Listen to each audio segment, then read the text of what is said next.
¿Qué es el trastorno del pensamiento? El trastorno del pensamiento son afecciones psicológicas que afectan en la forma en que una persona organiza, conecta y expresa sus ideas.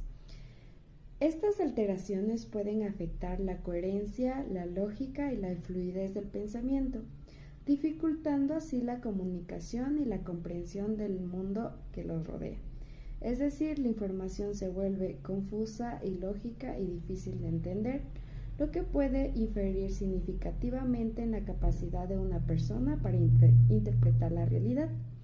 A menudo los trastornos del pensamiento están asociados con otras condiciones psicológicas, como la esquizofrenia, pero también pueden representarse de forma independiente. Vicente Van Gogh es un artista reconocido mundialmente por sus grandes obras. Sufría de varios trastornos mentales. Algunos diagnósticos posibles que se han propuesto son la bipolaridad, la epilepsia y la esquizofrenia. Estos trastornos pueden afectar el pensamiento lógico, la percepción de la realidad y el comportamiento, lo que se lo conoce como los trastornos del pensamiento. Y bueno, tenemos las causas que se originan el trastorno del pensamiento. Entre ellas están las causas biológicas, que estas se deben a anomalías cerebrales, en gran parte antecedentes familiares debido a la genética de trastornos, alteraciones neuroquímicas que se deben al desbalance de neurotransmisores, también a daños neurológicos que pueden sufrir traumas. Además de eso tenemos las causas psicológicas, que estas se deben al déficit de manejo emocional, a trastornos del desarrollo cognitivo y además al estrés crónico y a traumas que se surgen. También tenemos las sociales y ambientales, que en estas se deben al aislamiento, a un ambiente familiar conflictivo y que se deben a la gran parte de la situación socioeconómica que sufren en familia. También tenemos asociadas al consumo de sustancias, entre ellas están el consumo excesivo de sustancias ilícitas y el consumo excesivo de alcohol crónico, entonces pueden llegar a alterar su realidad. Y bueno, como toda cosa tiene sus efectos, entonces estamos hablando de la afectación del lenguaje y de la comunicación. Entre ellos tiende a tener un bloqueo de pensamientos, incoherencia verbal, la fuga de ideas, que es lo que intenta expresarse a nivel de verbal.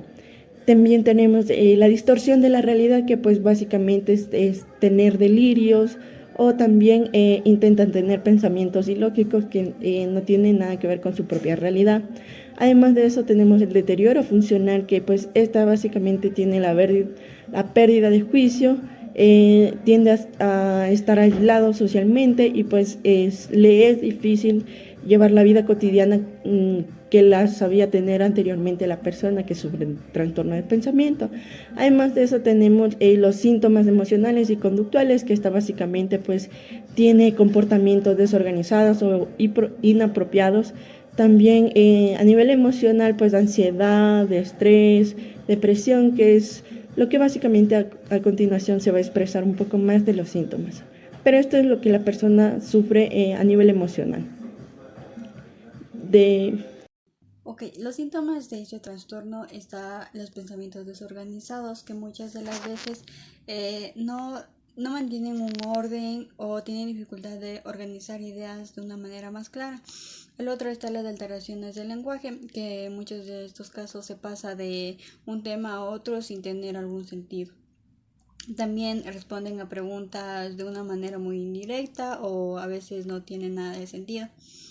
El tercer síntoma está la pérdida del hilo del pensamiento.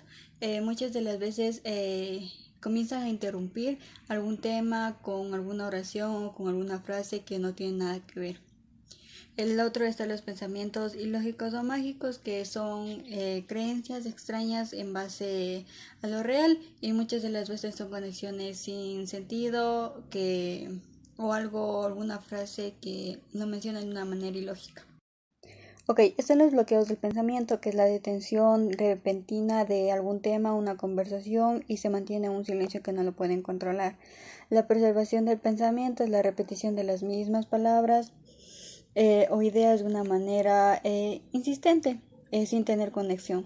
Los delirios, que son creencias falsas o fijas que no cambian a pesar de las evidencias en contra. Y las ideas sobrevaloradas, que son pensamientos exagerados, persistentes sobre un tema específico que dominan la mente de la persona. Y por último están las alucinaciones asociadas, que aunque no son una parte directa del trastorno del pensamiento, algunas personas pueden experimentar alucinaciones auditivas que refuerzan las ideas desorganizadas. Tipos de tratamientos que hubiera recibido Van Hook. Como primer tratamiento hubiera recibido medicación psicótica. Esto le hubiera ayudado a reducir las alucinaciones y los delirios. También hubiera tenido que tomar estabilizadores y antidepresivos, esto dependiendo. También hubiera recibido terapia psicológica. Como primero tendríamos la terapia cognitivo-conductual, que ayudaría a estructurar mucho más el pensamiento de él. También está la psicoeducación. Esto ayudaría a que tanto sus allegados como él comprendieran la situación por la que estaba pasando. También recibiría la terapia ocupacional, esta enfocada al arte que tenía Van Hook. Y como último, también estarían los cuidados generales, cuidados en la alimentación y con lo que respecta al tipo de vida que llevaba.